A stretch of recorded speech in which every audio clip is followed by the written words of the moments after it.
आत्मा में जीना। आज का टॉपिक है ज्ञान या जीवन। उत्पत्ति 1 अध्याय में हम देखते हैं कि परमेश्वर ने आदम को आज्ञा दी थी कि आदम की वाटिका की सभी वृक्ष का फल वह खा सकता है, पर भले और बुरे का ज्ञान का वृक्ष का फल मत खाना। पर शैतान ने हवा को और हवा ने आदम को उकसाने के कारण आदम हवा ने वह ज्ञान का वृक्ष चुना। वैसे ही आज के संसार में हमारे आदम की वाटिका पवित्र शास्त्र बाइबल है, जहाँ हमारे लिए सब कुछ है, ज्ञान भी और जीवन भी।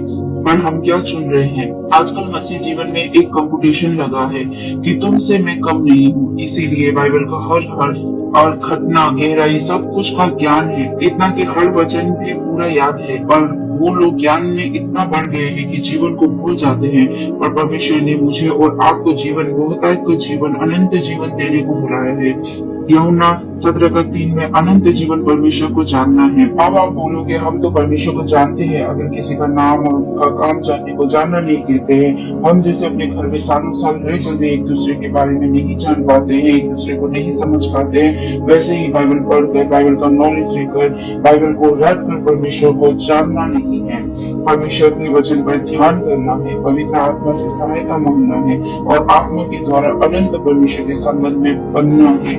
हमारा त्रिनीय परमेश्वर कैसा है, वो हमारे जीवन में क्या चाहते हैं, उनकी क्या इच्छा है, उसको जानना, परमेश्वर को जानना है। आपसे क्या कहना चाहता है, वह जानना, परमेश्वर को जानना है। और ये सब परमेश्वर के वचन पर ध्यान कर परमेश्वर के वचन को मेडिटेट करके ही आपको पता चलेगा। तो प्रत्येक दिन परमेश्वर के वचन पर आप मेडिटेट करिए, ध्यान करिए। याद रखिए, ज्ञान का चुनाव आपको परमेश्वर के अनंत जीवन से आपको दूर ही ले जाएगा। तो आपको चुनना है अनंत जीवन या ज्ञान। जय मसीह।